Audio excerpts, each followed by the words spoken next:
Hello students, how are you? Today we are going to start a very important and very interesting topic of chemistry, that is chemical reactions and equations. बाळांनो, हा topic तुम्ही 10th मध्ये study केलेला आहे, ठीक आहे. पण 11th आणि 12th रिक्वायरमेंट खूप वेगळे आहेत. लक्षात येते का तुमच्या? बघा, येस, 10th आणि 11th मध्ये ओके खूप डिफरन्स मिळणार आहे तुम्हाला इथं आता, ठीक आहे ना. येस, मग मी काय करणार आहे, तुम्हाला एक ब्रिज बनवून देणार आहे. कशामध्ये? 10th आणि 11th मध्ये. This topic is very important in organic chemistry, inorganic chemistry as well as in physical chemistry. ठीक आहे. ऑर्गॅनिक केमिस्ट्रीमध्ये तुम्हाला most of the part chemical रिॲक्शनचा मिळेल, ठीक आहे. येस, इनऑर्गॅनिक केमिस्ट्रीमध्ये सुद्धा तुम्हाला केमिकल रिॲक्शन्स पाहायला मिळतील, ठीक आहे. आणि फिजिकल केमिस्ट्रीमध्ये येस रिॲक्शन बेस्ड तुम्हाला कॅल्क्युलेशन्स पाहायला मिळतील. म्हणून या टॉपिकला काय म्हणलेलं आहे, हार्ट ऑफ केमिस्ट्री, ठीक आहे ना. येस, मग शॉर्टमध्ये जर सांगायचं म्हटलं तुम्हाला तर काय, yes, chemistry without chemical reaction is like a war without gun. लक्षात येते? आणि घाबरून जायची गरज नाही आहे, ठीक आहे ना. रिॲक्शनचा पोर्शन जो आहे ना तो खूप खूप सिम्पल आहे. फक्त काय लागते, कन्सिस्टन्सी आणि प्रॅक्टिस लागते. बाळांनो, रिॲक्शन जे असतात ना त्या लाईक अ मॅथमॅटिक्स असतात. तुम्ही प्रॅक्टिस केला तर तुम्हाला रिॲक्शन्स इझी असणार आहेत, खूप इझी असणार आहेत, ठीक आहे ना. आणि जर का प्रॅक्टिस नाही केला तर त्या खूप हार्ड असणार आहेत. म्हणून काय की तुम्हाला रिॲक्शन्समध्ये फक्त काय कन्सिस्टन्सी ठेवायची आहे, ठीक आहे ना. मग स्टार्ट करूया आपण चॅप्टर. येस, ह्या चॅप्टरमध्ये काय काय स्टडी करायचं बघा आपल्याला. येस, फर्स्ट आहे केमिकल रिॲक्शन, ठीक आहे. Second one is chemical equations. Third, balancing of chemical equations. Fourth one is types of chemical reactions, ठीक आहे. त्याच्यामध्ये मोस्ट इम्पॉर्टंट पार्ट कुठला आहे तर balancing of chemical equations and types of chemical reactions. After studying this chapter, you will be able to write the chemical equations. After that, you will be able to balance the chemical equations, and later on you will be able to identify the types of chemical reactions. Correct? Then we'll start, that is chemical reaction. बाळांनो, तुम्ही 9th class मध्ये changes in matter study केलेला आहे, correct ना. Yes, matter undergoes two types of changes. First is physical change and second one is chemical change. Now what is physical change? Physical change is just a temporary change, correct na, in which composition of matter does not change. For example, melting of ice. Melting of ice is the physical change. Evaporation of water is the physical change, correct. That vapors of water and the liquid water having the same composition, that is a H2O, means it is a temporary change which can be interconvertible, correct. But chemical change means what? Yes, the chemical change is the permanent change in which the composition of matter get changed. For example, milk to curd, ठीक है. If once milk converted into a curd, then that change is not a reversible, means it is a irreversible change. मग temporary change असेल तर physical change म्हणायचं, आणि काय permanent change असेल तर काय केमिकल चेंज म्हणायचं. आणि केमिकल चेंज कशामुळे तर ड्यू टू केमिकल रिॲक्शन, ठीक आहे ना. मग केमिकल रिॲक्शन काय बघूया आपण. Yes, what is chemical reaction? It is a process in which one or more substances are converted into new substances. बघा बाळांनो, केमिकल रिॲक्शन काय आहे. Yes, it is the process in which one और मोर substances R converted और transformed into new substances, correct. म्हणजेच काय की तिथं एक किंवा एकपेक्षा जास्त सबस्टन्सेस रिॲक्ट होतात आणि काय नवीन सबस्टन्स फॉर्म होतो. अशा प्रोसेसला काय म्हणायचं, chemical reaction. For example, A plus B reacts to form C plus D. These two substances get react and forms new substances, correct na. The reacting substances are called as reactants.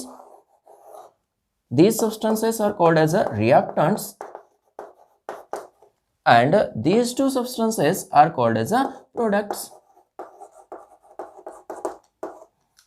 But properties of reactants and products are different, ठीक है. Yes, the properties of reactants and products are different. Means okay दोन्ही substances कसे आहेत different आहेत. लक्षात येते हे कशावरनं समजतं त्याच्या प्रॉपर्टीजवरनं समजतं. लक्षात येते हे बाळांनो ठीक आहे. मग बाळांनो इथे केमिकल रिॲक्शन झालेली आहे किंवा नाही हे कसं समजणार तुम्हाला ठीक आहे ना. Yes on the basis of observations तुम्ही ऑब्झर्व करून सांगू शकता की बाबा तिथे केमिकल रिॲक्शन झालेली आहे किंवा नाही. फिजिकली ऑब्झर्व करू शकताय. And these observations are called as a characteristics of chemical reaction. लक्षात येते. येस मग नेक्स्ट हेडिंग देऊया आता that is characteristics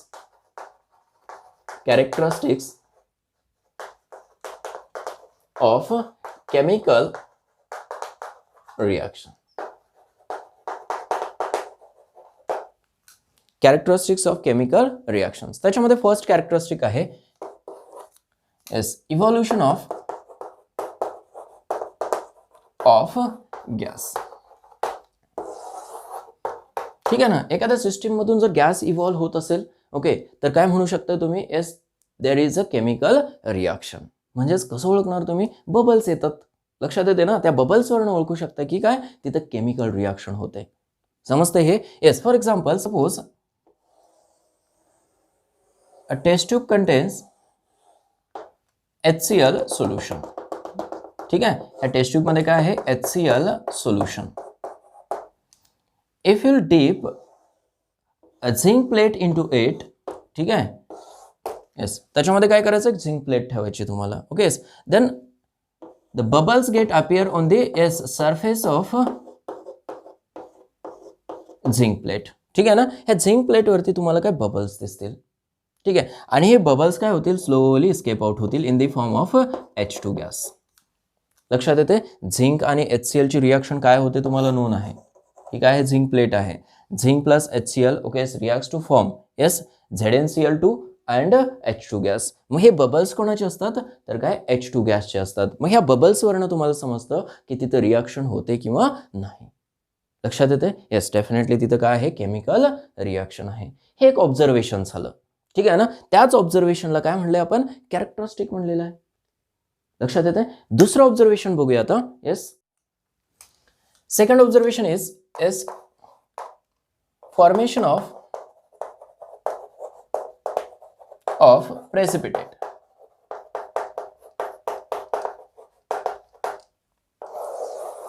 formation of precipitate. Precipitate काय असतं एक इन्सॉल्युबल मटेरियल असतं. लक्षात येते. येस जे की काय येस त्या टेस्ट ट्यूबच्या ओके बॉटमला सेटल होतं किंवा जमा होतं. लक्षात येते. फॉर एक्झाम्पल बघा suppose a test tube contains AgNO3 solution. AgNO3 solution. And second test tube contains NaCl solution. NaCl solution. ठीक है. If this solution is added into AgNO3 solution, then what happens here? The new solution formed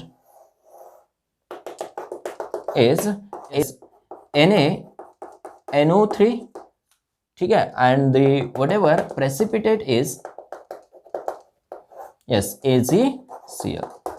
ठीक आहे ना. बघा AgNO3 solution मध्ये ज्यावेळेस तुम्ही NaCl add कराल लक्षात येते NaCl सोल्युशन म्हणा NaCl सोल्युशन ऍड कराल ओके त्यावेळेस काय एक प्रेसिपिटेट फॉर्म होतं ओके दॅट इज AgCl. ठीक आहे ना विथ NaNO3 सोल्युशन. ठीक है. दिस AgCl इज व्हाइट PPT और प्रेसिपिटेट. ठीक आहे ना. त्याच्यावरून ओळखू शकताय की बाबा बॉटमला जर इन्सॉल्युबल सबस्टन्स फॉर्म होत असेल ओके तर ओळखू शकता देर इज अ केमिकल रिॲक्शन. समजलं हे. येस मग दोन कॅरेक्टरिस्टिक झाले. एक इव्हॉल्युशन ऑफ गॅस आणि दुसरा काय formation of precipitate. Third characteristic बघूया आपण. Third characteristics is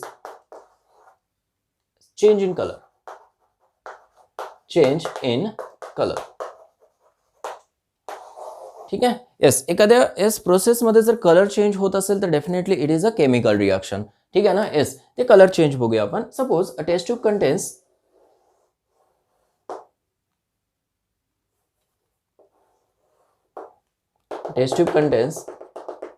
lead nitrate solution, and second test tube contains potassium iodide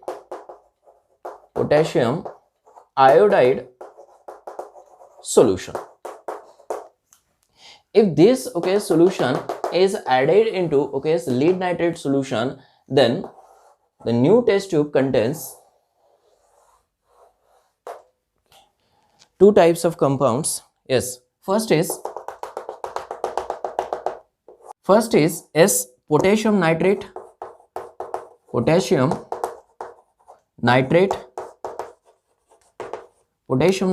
and second one is S, whatever precipitate formed here at the bottom of this test tube is S lead iodide. This lead iodide is yellow in color. लक्षात येते का बघा. Okay, हा lead iodide कसा आहे, yellow colour. ठीक आहे, ह्या कलर फॉर्मेशन वरनं तुम्ही ओळखू शकता की बाबा तिथं काय आहे, केमिकल रिॲक्शन आहे. म्हणजेच काय, change in colour is again the characteristic of chemical reaction. It is one type of observation of chemical reaction. Understood. Okay, त्याच्यावरनं तुम्ही समजून घेऊ शकता की तिथं काय झालेली आहे, केमिकल रिॲक्शन. ठीक आहे ना. नेक्स्ट ऑब्झर्वेशन बघूया.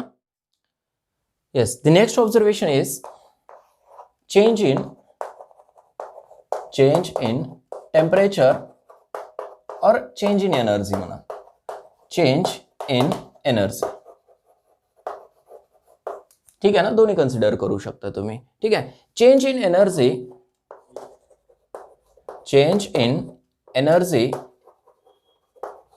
is associated with two types of chemical reactions. ठीक आहे, change in energy associated with two types of chemical reactions म्हणा किंवा प्रोसेसेस म्हणा. ठीक आहे, त्याच्यामध्ये फर्स्ट आहे येस एक्झोथर्मिक प्रोसेस किंवा रिॲक्शन म्हणा, reaction. And second one is yes endothermic reaction. ठीक आहे ना. एस, ज्यावेळेस एनर्जी चेंज होतो ओके, त्यावेळेस काय दोन टाईपच्या रिॲक्शन्स होतात. एक तर काय एस एक्झोथर्मिक रिॲक्शन आणि दुसरी काय आहे एंडोथर्मिक रिॲक्शन. ठीक आहे ना. एस, मग त्याच्यावरूनच काय केलं, त्याचे दोन टाइप्स केलेले आहे रिॲक्शनचे. ठीक आहे ना. Yes, exothermic reaction means as reaction in which heat is इव्हॉल्व्ड.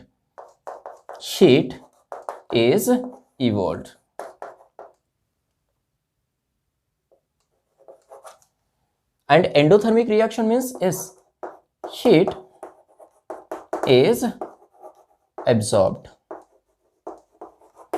ठीक आहे ना. Exothermic means heat is evolved means एखादी प्रोसेस होत असेल, रिॲक्शन होत असेल, त्याच्यामधलं हीट बाहेर पडत असेल ओके, तर काय म्हणायचं एक्झोथर्मिक रिॲक्शन. ठीक आहे. आणि एंडोथर्मिक रिॲक्शन मीन्स एखाद्या रिॲक्शनमध्ये किंवा प्रोसेसमध्ये हीट ॲब्झॉर्ब झाली असेल. मग हे कसं समजणार तुम्हाला की एखाद्या रिॲक्शनमध्ये ओके किंवा एखाद्या सिस्टीममधून हीट इव्हॉल्व होते किंवा हीट ॲब्झॉर्ब होते. डेफिनेटली जोपर्यंत तुम्ही टच करत नाही त्या सिस्टीमला, जोपर्यंत फील करत नाही त्या सिस्टीमला ओके, तोपर्यंत काय तुम्हाला समजणार नाही. ओके, सपोज जर तुम्ही रिॲक्शन बीकरमध्ये कॅरी आउट करत असाल, ठीक आहे ना. ओके, सपोज ठीक आहे, आणि त्याच्यामध्ये तुम्ही रिॲक्शन कॅरी आउट करताय. ठीक आहे ना. This is the beaker okay, in which you are carrying out a reaction. तुम्ही जर ह्या बीकरला टच केला, if it is warm then the reaction is exothermic reaction. जर वॉर्म लागत असेल तुम्हाला तो ओके तो गरम लागत असेल असं टच केल्यानंतर ओके, तर काय असणार डेफिनेटली हीट इव्हॉल्व होत असणार आहे. त्याच्यामधनं हीट इव्हॉल्व होत असेल ओके, तर काय होतो हा पोर्शन जो आहे किंवा वॉल जे आहे ते काय व्हायला लागते, गरम व्हायला लागते. बरोबर आहे ना. तुम्ही टच जर केला त्याला ओके, तर तुम्हाला फील होतं ते बीकर काय आहे, गरम आहे. ठीक आहे ना. ओके, हे कशामुळे होतं okay, due to okay evolution of heat from the system. ठीक आहे ना. For example suppose this is water H2O and yes if you add NaOH into it. त्याच्यामध्ये जर तुम्ही NaOH ॲड केला आणि येस एखाद्या ग्लास रॉडनं तुम्ही त्याला स्टोअर केला. ठीक आहे ना. तर काय होतं, त्याच्यामध्ये हीट इव्हॉल्व होते. ठीक आहे ना. आणि त्या रिॲक्शनला काय म्हणायचं एक्झोथर्मिक रिॲक्शन. ठीक आहे. What is endothermic reaction? Endothermic reaction in which heat get absorbed. Suppose same beaker आहे. ठीक आहे ना. ओके, आणि त्या बीकरमध्ये रिॲक्टिंग सिस्टीम आहे. ठीक आहे ना. जर तुम्ही टच केला आणि तुम्हाला फील झालं की बाबा बीकर कसं आहे, कूल आहे. ठीक आहे ना, हाताला असा कोल्ड लागतो. ओके, कोल्ड जर लागत असेल तर डेफिनेटली काय झालं असणार आहे, त्या सिस्टीमनं हीट एब्झॉर्ब केलं असणार आहे. त्याच्यामुळे तो बीकर काय झालेला आहे, कोल्ड झालेला आहे. लक्षात येते. Yes, for example suppose yes this is NH4Cl आणि त्याच्यामध्ये जर तुम्ही बॅरियम हायड्रॉक्साईड ॲड केला, ओके, तर हा बीकर काय होतो, कूल होतो. This type of reaction is called as a endothermic reaction. बघा परत एकदा सांगतो, एक्झोथर्मिक आणि एंडोथर्मिक रिॲक्शनमध्ये काय डिफरन्स आहे. एस, एक्झोथर्मिक रिॲक्शनमध्ये हीट इव्हॉल्व होते. ओके, हे कशावरनं समजतं तुम्हाला, आफ्टर टचिंग. लक्षात येते. बीकरला टच केलं तर तुम्हाला फील होतं की बीकर काय आहे, वॉर्म झालेलं आहे. का, due to evolution of heat बाहेर पडायला लागली सिस्टीममधनं. ठीक आहे. आणि एंडोथर्मिक रिॲक्शन म्हणजे काय, yes, heat is absorb by the system. Heat सिस्टीममध्ये ॲब्झॉर्ब होते आणि हीट जर सिस्टीममध्ये ॲब्झॉर्ब होत असेल लाईक दिस, तर बीकर काय होतो, थंड व्हायला लागतो, कूल व्हायला लागतो. त्याच्यामधून हीट बाहेर मध्ये गेली सिस्टीममध्ये. ठीक आहे ना. येस, मग जर का beaker okay yes cold feel होत असेल तर definitely yes it is called as a endothermic reaction. मग हे काय ऑब्झर्वेशन्स आहेत बाळांनो. येस, ऑब्झर्वेशनवरनं तुम्ही सांगताय की बाबा तिथं रिॲक्शन होते. कुठल्या टाईपची रिॲक्शन होते, एक्झोथर्मिक और एंडोथर्मिक. अंडरस्टूड. ठीक आहे. नेक्स्ट ओके कॅरेक्टरिस्टिक आहे चेंज इन स्टेट. स्टेटमध्ये जर चेंज होत असेल, सपोज कॅल्शियम कार्बोनेट आहे, कॅल्शियम कार्बोनेटला तुम्ही हीट करताय. कॅल्शियम कार्बोनेटला हीट केलं की दोन सबस्टन्सेस फॉर्म होतात. एक कॅल्शियम ऑक्साईड ओके आणि दुसरा काय, CO2 फॉर्म होतो. म्हणजेच काय की some amount of okay calcium carbonate is converted into gases state. लक्षात येते.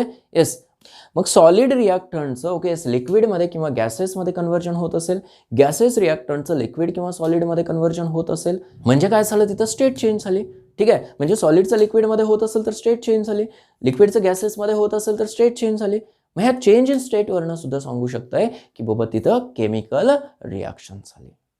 समजलंय ना. ओके, मग हे क्रायटेरियाज आहेत, काय ऑब्झर्वेशन्स आहेत. ओके, कशासाठी, to identify whether the reaction occur or not. Understood. बाळांनो नेक्स्ट पॉईंट आहे एस केमिकल इक्वेशन्स. ठीक आहे. आता केमिकल इक्वेशन कशाला म्हणायचं. ठीक आहे. सपोज एखादी केमिकल रिॲक्शन आहे, त्याचं डिस्क्रिप्शन जे आहे ना खूप लेंथी असतं. करेक्ट ना. Yes, for example magnesium burn in presence of air to form magnesium oxide. असं हे जे डिस्क्रिप्शन आहे त्या रिॲक्शनचं ओके ते खूप लेंदी असल्यामुळं ओके आपल्याला त्याला शॉर्टमध्ये करायचं आहे. मग केमिस्ट्रीची लँग्वेज यूज करून ओके तुम्हाला त्या इक्वेशनला शॉर्ट करायचं आहे. आणि केमिस्ट्रीची लँग्वेज काय आहे तर काय, केमिकल इक्वेशन्स. लक्षात येते. So what are chemical equations. Yes, equation which links reactants and products together is called chemical equation.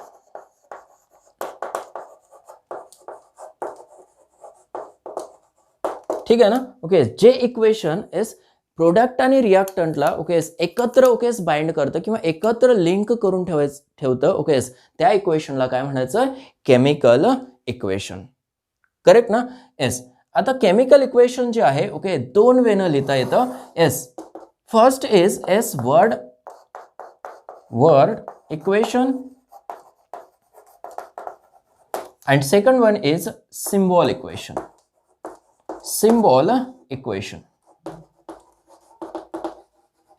ठीक है ना. First is word equation and second one is symbol equation. No, what is word equation, what is symbol equation. ठीक है. Word equation is the okay linking of names of reactants and products together. ठीक आहे ना. Okay, म्हणजेच काय एक equation आहे जे काय फक्त नेम्स ऑफ रिएक्टंट्स आणि प्रोडक्ट्सला काय करतं, लिंक करतं. For example okay burning of coal in presence of air. ठीक आहे. कोल म्हणजे काय आहे, कार्बन आहे. ठीक आहे ना. कार्बनला बर्न केलं ओके तर काय फॉर्म होतो, कार्बन डायऑक्साईड. ठीक आहे. तुम्हाला डिस्क्रिप्शन मध्ये दिलेलं आहे सपोज की burning of coal in presence of air to form carbon dioxide. ठीक आहे. मग हे डिस्क्रिप्शन जे आहे तुम्हाला काय करायचं आहे, केमिकल इक्वेशनच्या फॉर्म मध्ये लिहायचं आहे. ठीक आहे. मग त्याच्यामध्ये वर्ड फॉर्म कसा लिहाल, वर्ड फॉर्ममध्ये ओके तुम्हाला काय करायचे आहेत, names of reactants and products link करायचे आहेत. करेक्ट ना. येस. मग नेम ऑफ रिॲक्टंट काय आहे, येस कोलमध्ये काय असतो, कार्बन, कार्बन प्लस एअरमध्ये काय, ऑक्सिजन, टू फॉर्म काय आहे, कार्बन डायऑक्साइड, कार्बन डायऑक्साइड. ठीक आहे. काय केलं आपण, केमिस्ट्रीच्या लँग्वेजमध्ये त्या रिॲक्शनला येस रिप्रेझेंट केलं. लक्षात येते. Yes. This type of equation is called as a word equation. समजलं का हे. येस. मग आता ह्याच इक्वेशनला आपल्याला सिम्बॉलिक फॉर्म मध्ये लिहायचं. सिम्बॉलिक इक्वेशन काय आहे, yes it is the brief representation of reactants and products in the form of symbol and in the form of फॉर्म्युले. लक्षात येते. येस. सिम्बॉल म्हणजे काय, सपोज कार्बन असेल तर कार्बनचा सिम्बॉल एकच असणार आहे. ठीक आहे ना. येस. कार्बन डायऑक्साइड असेल तर डेफिनेटली काय असणार आहे, तो फॉर्म्युला असणार आहे, CO2. मग काय इथं तुम्हाला सिम्बॉल आणि फॉर्म्युले यूज करून ओके एक इक्वेशन इस्टॅब्लिश करायचं आहे, त्यालाच काय म्हणायचं, सिम्बॉल इक्वेशन.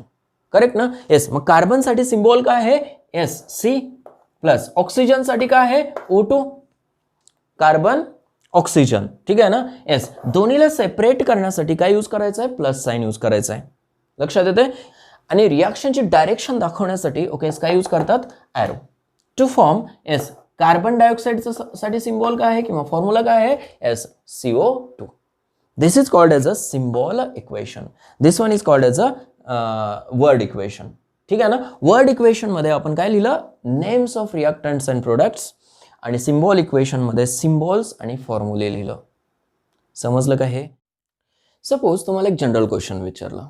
ठीक आहे. काय question, when magnesium ribbon is burn in presence of air to form magnesium oxide, right the chemical equation in the word form and as symbol form for the above reaction. असं जर म्हणलं तुम्हाला. ठीक आहे ना. येस. तर तुम्ही कसं लिहाल, डेफिनेटली वर्ड फॉर्म मध्ये काय लिहाल, names of reactants and products, आणि सिम्बॉल फॉर्म मध्ये काय लिहाल, येस रिॲक्टंटचे सिम्बॉल्स आणि काय, येस प्रोडक्टचे सिम्बॉल्स लिहाल. करेक्ट ना. Yes. Magnesium when burn in air असं म्हणलंय. करेक्ट ना. एअर मध्ये कोण असतो, oxygen.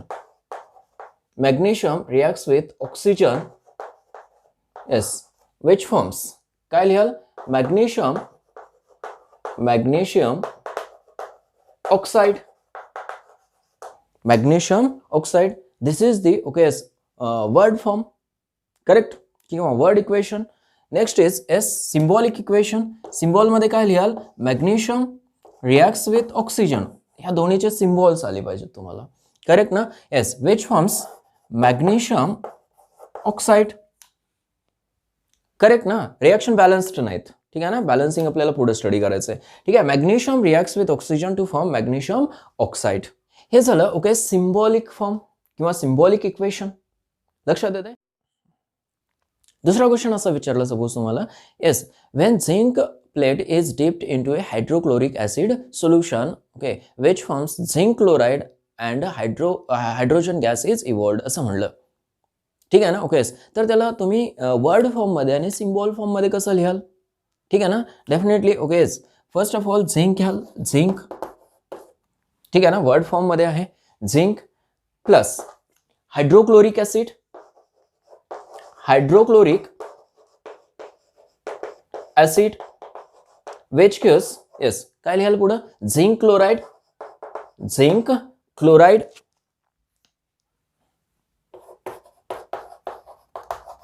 Plus okay hydrogen, zinc chloride plus hydrogen. ठीक आहे ना. हे झालं वर्ड इक्वेशन और word form. Correct. Symbolic form मध्ये किंवा सिम्बॉलिक इक्वेशन मध्ये कसं लिहाल त्याला, yes zinc reacts with okay hydrochloric acid that is HCl which forms काय लिहाल पुढं, zinc chloride that is ZnCl2 plus H2 gas. लक्षात येते ना. ओके किंवा H2 लिहा. समजलं हे वर्ड इक्वेशन आहे आणि हे काय आहे, सिम्बॉल इक्वेशन आहे. लक्षात येते हे. येस. मग तुम्हाला दोन्ही इक्वेशन समजले पाहिजेत, वर्ड इक्वेशन आणि सिम्बॉल इक्वेशन. आता बाळांनो बऱ्याच वेळेला काय होतं की ऑर्गॅनिक केमिस्ट्रीमध्ये ज्या रिॲक्शन विचारले जातात ना त्या वर्डिंगमध्ये विचारल्या जातात. म्हणजेच काय की त्याचं नॉमेनक्लेचर तुम्हाला दिलं जातं. नॉमेनक्लेचरवरनं ओके तुम्हाला काय एस डेफिनेटली रिॲक्शन लिहिता आली पाहिजे. ओके आता for example yes ethyl chloride Wien reacts with sodium in presence of dry इथर टू फॉर्म. असं क्वेश्चन असतो. म्हणजे काय दिलं स्टार्टिंगला एस इथाइल क्लोराइड दिलेलं आहे, कशासोबत रिॲक्ट केलेलं आहे, सोडियम सोबत रिॲक्ट केलेलं आहे आणि काय फॉर्म होतो असं विचारतात. म्हणजे काय की तुम्हाला हे वर्डिंगमध्ये दिलेलं आहे, मग वर्डिंगमधलं तुम्हाला सिम्बॉलिकमध्ये लिहिता आलं पाहिजे तर तुम्हाला प्रोडक्ट एस फाइंड आउट करता येतो. एक जनरल एक्झाम्पल सांगितलं तुम्हाला मी, ठीक आहे ना. येस हे होतं S word equation and symbol equation.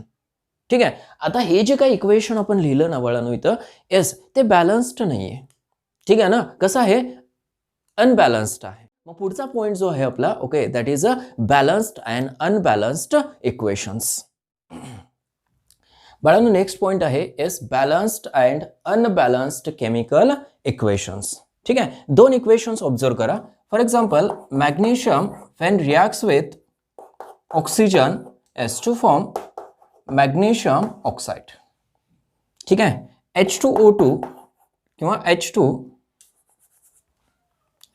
H2 when reacts with O2 that is oxygen to form H2O2. H2O2. ठीक आहे. आता हे दोन इक्वेशन्स ऑब्झर्व करा बरं. तुम्हाला काय समजतं त्या इक्वेशन्समध्ये. येस फर्स्ट इक्वेशन जे आहे ओके त्याच्यामध्ये as number of reactant atoms आणि number of product atoms count करा. ठीक आहे. Yes number of reactant atoms किती आहेत बघा. Yes 1 magnesium and 2 oxygens. Number of atoms किती झाले 3 झाले. ठीक आहे ना. येस इथं काउंट करा नंबर ऑफ ॲटम्स. मॅग्नेशियम 1 आहे. येस ऑक्सिजन किती आहेत 1. It means there is a imbalance in this reaction. Correct. Means number of atoms in reactants and products are not balanced. ठीक आहे. मग जर number of atoms in reactants and products जर balanced नसतील okay equal नसतील okay तर काय म्हणायचं this reaction is called as a yes unbalanced reaction. समजलं का. येस अँड बॅलन्स्ड रिॲक्शन कशाला म्हणायचं मग. Yes number of atoms in reactants and products okay are equal. म्हणजे ज्या रिॲक्शनमध्ये नंबर ऑफ ॲटम्स आणि atoms of reactants and products equal असतील अशा रिॲक्शनला काय म्हणायचं बॅलन्स्ड रिॲक्शन. इथं चेक करा आता H2 ओके येस म्हणजे 2 हायड्रोजन आहेत आणि इथं काय 2 ऑक्सिजन आहेत. इथं सुद्धा सेम आहे H2O2 2 हायड्रोजन्स आणि काय 2 ऑक्सिजन आहेत. समजलं. ओके मग ही रिॲक्शन काय झाली बॅलन्स्ड रिॲक्शन झाली आणि ही रिॲक्शन काय झाली इम्बॅलन्स्ड रिॲक्शन झाली. ठीक आहे. असं एक इक्वेशन लिहिलं suppose H2 plus O2 to form H2O. आता चेक करा whether this equation is balanced. No, because the number of reactant atoms and number of product atoms are not equal.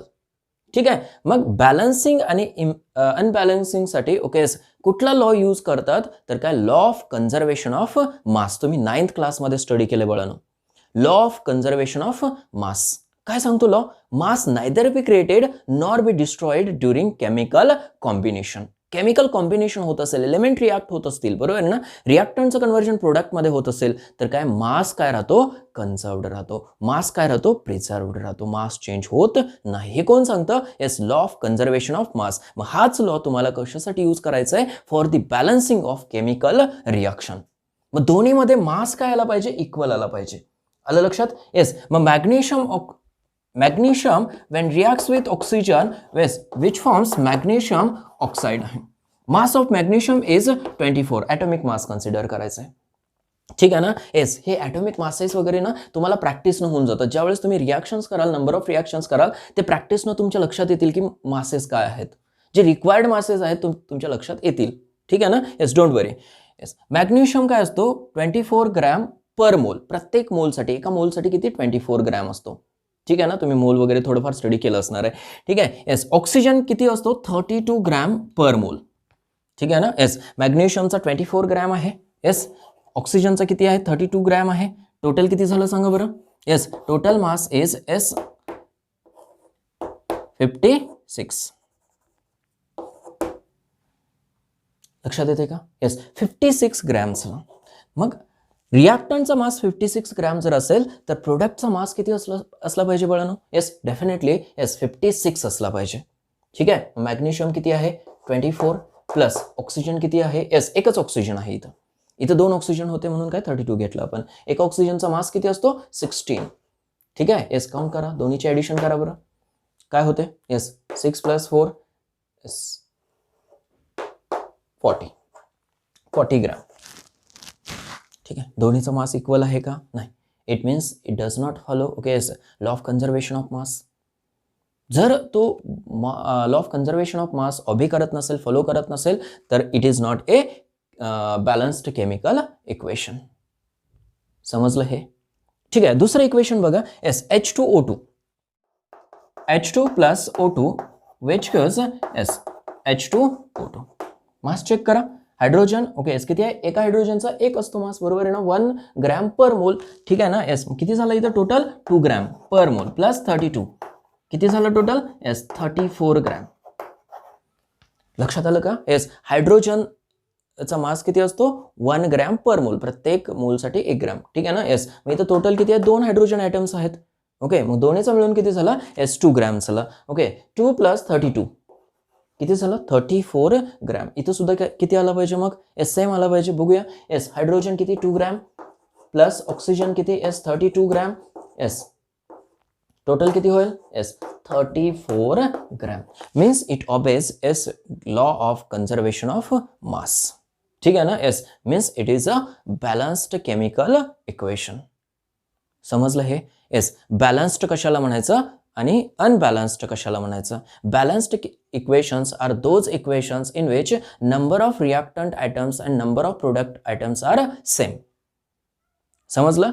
Okay they follow okay और they obey yes law of conservation of mass. समजलं का? Yes आणि unbalanced equations कशाला म्हणायचं? Unbalanced equations are those equations which in which okay yes reactant items and product items are unequal. They do not follow okay or they do not obey yes law of conservation of mass. समजलं हे? Yes मग पुढच्या लेक्चरला आपण balancing of chemical equation study करूया. Okay खूप interesting topic आहे तो. ठीक आहे ना. Okay all the best.